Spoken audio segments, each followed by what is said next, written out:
ತರಳಬಾಳು ಗ್ರಾಮೀಣಾಭಿವೃದ್ಧಿ ಸಂಸ್ಥೆ ಸಿರಿಗೆರೆ ಇವರ ಆಶ್ರಯದಲ್ಲಿ ತರಳಬಾಳು ಕೃಷಿ ವಿಜ್ಞಾನ ಕೇಂದ್ರ ದಾವಣಗೆರೆ ಸ್ಥಾಪನೆಗೊಂಡು ಸುಮಾರು 19 ವರ್ಷಗಳಾಯಿತು. ಈ ಕೇಂದ್ರ ರೈತರಿಗೋಸ್ಕರ ಅನೇಕ ನವೀನ ತಾಂತ್ರಿಕತೆಗಳನ್ನು ರೈತರಿಗೆ ಪರಿಚಯಿಸಿದೆ. ಅದರಲ್ಲೂ ಭತ್ತದ ಬೆಳೆಯಲ್ಲಿ ಕೂರ್ಗೆ ಪದ್ಧತಿಯಿಂದ ಭತ್ತವನ್ನು ಯಾವ ರೀತಿ ಬೆಳೆಯಬಹುದು ಅಂತ ಕಳೆದ 5 ವರ್ಷಗಳಿಂದ ರೈತರಿಗೆ ಮಾಹಿತಿ ಕೊಡ್ತಾ ಬರ್ತಾರೆ.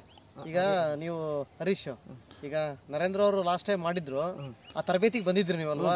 ಕ್ಷೇತ್ರೋತ್ಸವ ಮಾಡಿದ್ವಲ್ಲ ಅಲ್ಲಿ, ಅದರಿಂದನೇ ನಾನು ಇನ್ಸ್ಪಿರೇಷನ್ ಆಗಿ ಮಾಡೋಣ ನಾನು ಅಂತ ಪ್ರಯತ್ನ ಪಟ್ಟಿದ್ದೀನಿ ಸರ್. ಈ ಸರಿ ಇಲ್ಲ ಈಗೇನಪ್ಪ ಅಂದ್ರೆ ಬೋರ್ವೆಲ್ ನೀರ್ ಕಡಿಮೆ ಆಗಿರುತ್ತೆ, ಹಳ್ಳದ ಸರ್, ಹಳ್ಳದ ನೀರು ಕಡಿಮೆ ಆಗಿದೆ, ಹಳ್ಳದ ನೀರು ಕಡಿಮೆ ಆಗಿದೆ.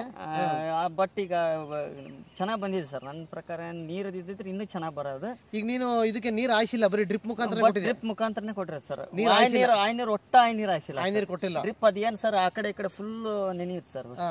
ಒಂದ್ ದಿವಸ ಡ್ರಿಪ್ ಅಲ್ಲೇ ಕೊಡ್ಸಿರೋದಲ್ವಾ? ಈಗ ಒಂದು ಆಯ್ ನೀರು ಕೊಟ್ಟಿದ್ರೆ ಚೆನ್ನಾಗ್ ಬರೋದು. ಬಟ್ ಏನ್ ಮತ್ತೆ ನೀರಿನ ಕೊರತೆ ಇರೋದಕ್ಕೆ ಡ್ರಿಪ್ ಅಲ್ಲಿ ಬೆಳೆಸಿದ್ಯಾ?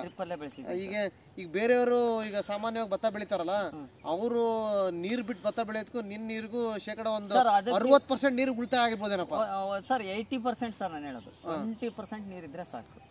ಆ ಭತ್ತಕ್ಕ ನಾವು ಹಚ್ತೀವಲ್ಲ ಸರ್, ನಾಟಿ ಮಾಡಿ, ಅದಕ್ಕೆ ಇದಕ್ಕೂ ಒಂದು ನನಗೆ ಅಷ್ಟು ಇದಿಲ್ಲ ಸರ್ ಅನ್ಭವ. ನನ್ನ ಅನಿಸಿಕೆ 80% ನೀರು ಉಳಿತಾಯ ಅಂತ. Very good, very good. ಈಗ ಅದೇ ಈ ತಂತ್ರಜ್ಞಾನ ಏನಪ್ಪಾ ಅಂದ್ರೆ ನಾವೆಲ್ಲ ವಾರಕ್ಕೊಮ್ಮೆ ಅಡಿಕೆ ಗಿಡಕ್ಕೆ ಏನ್ ಬಿಡ್ತಾನಲ್ಲ ಸರ್, ಅವಾಗಷ್ಟೇ ನೀರು ಸರ್ ಇದು. ಇನ್ನು ಕಂಟಿನ್ಯೂ ನೀರು ಚೆನ್ನಾಗಿ ಬಿಟ್ಟಿದ್ರೆ ಅಡಿಕೆ ಗಿಡಕ್ಕೂ ಏನು ಪ್ರಾಬ್ಲಮ್ ಆಗಿಲ್ಲ ಸರ್. ಕೆಲವರು ಹೇಳಿದ್ರು ಕಳೆನಾಶಕ ಸಿಂಪಡಿಸೋದ್ರಿಂದ ಅಡಿಕೆ ಗಿಡಕ್ಕೆ ಎಫೆಕ್ಟ್ ಆಗುತ್ತೆ ಅಂದ್ರೆ.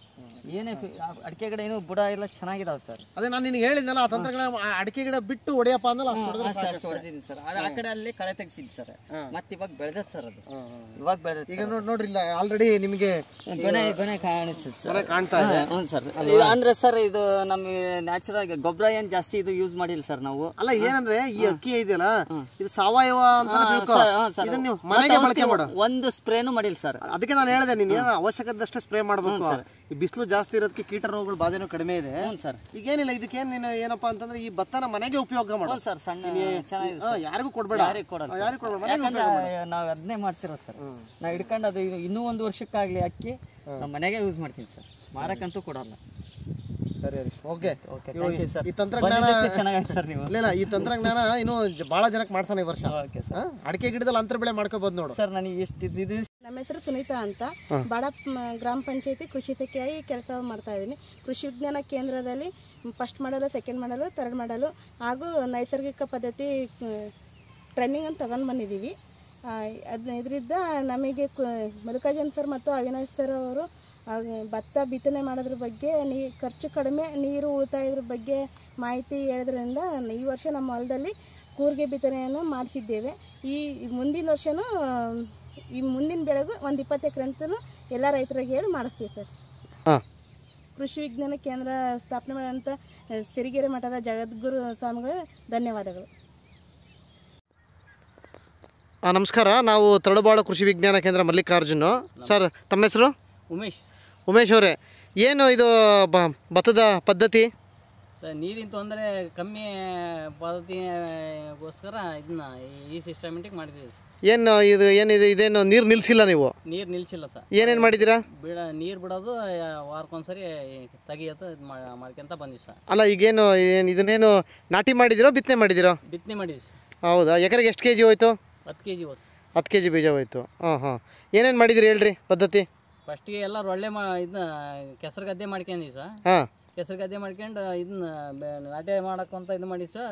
ಇದು ನೀರಿಂದ ಒಂದು ಸ್ವಲ್ಪ ತೊಂದರೆ ಇರೋದ್ರಿಂದ ನೀರು ಕಮ್ಮಿ ನೀರು ಯಾಕತ್ತೆ ವಿಜ್ಞಾನ ಕೇಂದ್ರದವ್ರು ಹೇಳೋದಕ್ಕೆ ಅದಕ್ಕೆ ಈ ಪದ್ಧತಿ ಮಾಡಿದ್ವಿ ಸರ್. ಡ್ರಮ್ ಸೀಡರು ಅಥವಾ ಕೂರ್ಗೆ ಮುಖಾಂತರ ಡ್ರಮ್ಮಿಂದ ಬಿತ್ತನೆ ಮಾಡಿದ್ದೀರಾ? ಬಿತ್ತನೆ ಮಾಡಿದ್ವಿ. Very good, very good. ಈ ಮಾಹಿತಿ ಎಲ್ಲಿ ನಿಮ್ಗೆ ಸಿಕ್ತಿದ್ದು? ಕೇಂದ್ರದವ್ರನ್ನ ತಿಳ್ಕೊಂಡು ಮಾಡ್ತಾ ಇದೀವಿ. ಹೌದಾ? Very good. ನಮ್ಮ ಇದು ಕೃಷಿ ಇಲಾಖೆಯಿಂದ ಇದು ಕೃಷಿ ಸಖಿ ಆಗಿದ್ದಾರೆ ಸರ್ ನಮ್ಮ ಮನೆಯವರು. ಹಂಗಾಗಿ ಅವ್ರ ಮೂಲಕ ವಿಜ್ಞಾನ ಕೇಂದ್ರದವ್ರನ್ನ ವಿಚಾರಣೆ ಮಾಡಿದ್ವಿ. ಈಗ ಈ ಪದ್ಧತಿ ಮುಂದಿನ ದಿನಗಳಲ್ಲಿ ನಿಮಗಿದು ಭಾಳ ಸೂಕ್ತ ಅನಿಸುತ್ತೋ ಅಥವಾ ಏನು? ಸೂಕ್ತ ಅನ್ನಿಸ್ತದೆ ಈ ಪದ್ಧತಿ. ಕಡಿಮೆ ಗೊಬ್ಬರ ತಾಳ್ತದೆ ಸರ್. ಆಮೇಲೆ ಆಳುಗಳು ಅವೆಲ್ಲ ಕಡಿಮೆ ಆಗುತ್ತೆ ಸರ್. ಹಂಗಾಗಿ ಈ ಪದ್ಧತಿನೇ ಉತ್ತಮ ಅನ್ನಿಸ್ತದೆ. ಈಗ ನೀವು ಭತ್ತ ಪ್ರತಿ ವರ್ಷ ಬೆಳೀತಾ ಇದ್ರಿ, ಬೆಳಿತಾ ಇದ್ವಿ. ಈಗ ನೀವು ಇಷ್ಟು ವರ್ಷ ಭತ್ತ ಬೆಳೆದಿರೋದಕ್ಕೂ ಈ ಭತ್ತ ಬೆಳೆದಿರೋ ನೀರಿನ ವ್ಯತ್ಯಾಸ ಏನು ಕಾಣ್ತೈತೆ? ನೀರು ಅದು ಅವಾಗ ನೀರು ಉಮೇಶ್ ಅವರೇ, ಈಗ ಖರ್ಚು ಎಷ್ಟು ಬಂದೈತೆ ನಿಮಗೆ ಲೆಕ್ಕಾಚಾರ? ಖರ್ಚು ಒಂದು ಇದು ಈಗ ನಿಮಗೆ ಬೀಜದ ಖರ್ಚು ಎಲ್ಲ ಲೆಕ್ಕ ಹಾಕಿರೆ, ಬೀಜದ ಖರ್ಚು ಅದೆಲ್ಲ ಲೆಕ್ಕ ಹಾಕಿದ್ರೆ ಒಂದು 10-15 ಸಾವಿರ ರೂಪಾಯಿ ಉಳಿತದೆ. ಎಕರೆಗೆ 15 ಸಾವಿರ ರೂಪಾಯಿ ಉಳಿತದೆ ಅಲ್ವಾ? ಮತ್ತೆ ಯಾಕೆ ಈ ಪದ್ಧತಿನ ಮಾಡಲಿಲ್ಲ? ಸಹ ಈಗ ತಾಳ್ಮೆ ಇರ್ಬೇಕಲ್ಲ ಸರ್ ರೈತರಿಗೆ. ತಾಳ್ಮೆ ಇರಬೇಕು.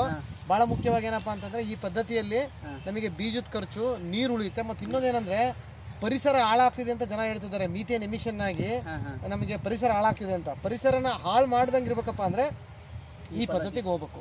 ಕೂರ್ಗೆ ಪದ್ಧತಿ ಮಾಡ್ಬೋದು, ಕೂರ್ಗೆನ ಡ್ರಮ್ ಮುಖಾಂತರ ಬೀಜ ಬಿತ್ತನೆ ಮಾಡ್ಬೋದು, ಎತ್ತುಗಳು ಕಟ್ಟಿ ಬಿತ್ತನೆ ಮಾಡ್ಬೋದು, ಟ್ರ್ಯಾಕ್ಟ್ರು ಬಿತ್ತನೆ ಮಾಡ್ಬೋದು. ರೊಳ್ಳಿ ಹೊಡಿದಂಗೆ ಮುಂದಿನ ವರ್ಷ ನಾವು ಬಿತ್ತನೆ ಮಾಡೋಣ, ಆಯಿತಾ? ನೀವು ಕೃಷಿ ಸಖಿಯರಾಗಿ ನಮ್ಮ ಮುಂದಿನ ವರ್ಷ ನಿಮ್ಮೂರಲ್ಲಿ ಕನಿಷ್ಠ ಅಂತಂದ್ರು ಒಂದು 25 ಎಕರೆನಾರು ಮಾಡೋಣ. ನಾವೆಲ್ಲ ನಿಮಗೆ ಸಹಾಯ ಮಾಡ್ತೀವಿ. ಕೈ ಜೋಡಿಸಿ ಬಾಡ ಗ್ರಾಮದಲ್ಲಿ ಒಂದು 25 ಎಕರೆ ಮಾಡಿ. ಯಾಕಂದರೆ ತರಳಬಾಳು ಜಗದ್ಗುರುಗಳು ನೀರಿನ ಬಗ್ಗೆ ಭಾಳಷ್ಟು ಗಮನ ಹರಿಸ್ತಿದ್ದಾರೆ. ಸುಮ್ಮನೆ ರೈತರು ನೀರನ್ನ ವೇಸ್ಟ್ ಮಾಡ್ಕೊಳ್ತಾ ಇದ್ದಾರೆ. ಅದೇ ವೇಸ್ಟ್ ಮಾಡೋ ಬದಲು ಉಪಯೋಗ ಮಾಡ್ಕೊಳ್ಳಿ ಅಂತೇಳಿ. ಹಾಗಾಗಿ ರೈತರಲ್ಲಿ ನಾವು ಕೇಳ್ಕೊಳ್ಳೋದೇನಪ್ಪ ಅಂತಂದರೆ ನೀರನ್ನ ಮಿತವಾಗಿ ಬೆಳೆಸಿ ಇಳುವರಿ ಜಾಸ್ತಿ ತಗೋಬೋದು. ಅದರಲ್ಲೂ ಈ ಭತ್ತದಲ್ಲಿ ಕೂರ್ಗೆ ಪದ್ಧತಿ ಮಾಡಿದ್ರೆ ನಮಗೆ ಒಳ್ಳೆ ಇಳುವರಿನೂ ಸಿಗುತ್ತೆ. ಅದಕ್ಕೆ ಉದಾಹರಣೆ ನೀವೇ, ಉಮೇಶು ಮತ್ತು ನಮ್ಮ ಕೃಷಿ ಸಖಿಯರು. ಇವರು ನಿಜವಾಗ್ಲೂ ನಮ್ಮದೆಲ್ಲ ತರಬೇತಿ ತೊಗೊಂಡು ರೈತರುಗಳಿಗೆ ಮಾಹಿತಿನ ಕೊಡ್ತಾ ಇದ್ದಾರೆ. ಅವರಿಗೆ ಹೃದಯಪೂರ್ವಕ ಧನ್ಯವಾದಗಳು. ಉಮೇಶ್ ಅಣ್ಣ, ನಿಮಗೆ ನೆಕ್ಸ್ಟ್ ಇಯರ್ ಇನ್ನೂ ಜಾಸ್ತಿ ಎಕರೆ ಮಾಡೋಣ, ಆಯ್ತಾ? ಸರ್, ಇನ್ನೊಂದು ವಿಷಯ ಏನಂದ್ರೆ ಸೊಳ್ಳೆಗಳು ಜಾಸ್ತಿ ಆಗಲ್ಲ ಸರ್ ಇದರಲ್ಲಿ. ನೀರ್ ನಿಲ್ಸೋದ್ರಿಂದ ಸೊಳ್ಳೆಗಳು ಜಾಸ್ತಿ ಆಗುತ್ತವೆ. ಈ ನೀರ್ ನಿಲ್ಸದೇ ಇರೋದ್ರಿಂದ ಸೊಳ್ಳೆ ಕಡಿಮೆ ಆಗುತ್ತೆ. ನೋಡ್ರಿ, ನಾವು BPH ಅಂತೀವಿ. ಎಲ್ಲಿ ನೀರು ನಿಲ್ಲುತ್ತೋ ಅಲ್ಲಿ ಬ್ರೌನ್ ಪ್ಲಾಂಟ್ ಟಾಪರ್ ಜಾಸ್ತಿ, ಅಂದ್ರೆ ರಸಾಯನ ಕೀಟಗಳು. ಅದರಲ್ಲೂ ಇವರು ರೈತರು ಸೊಳ್ಳೆ ಅಂತಾರೆ. ಈ ಪದ್ಧತಿ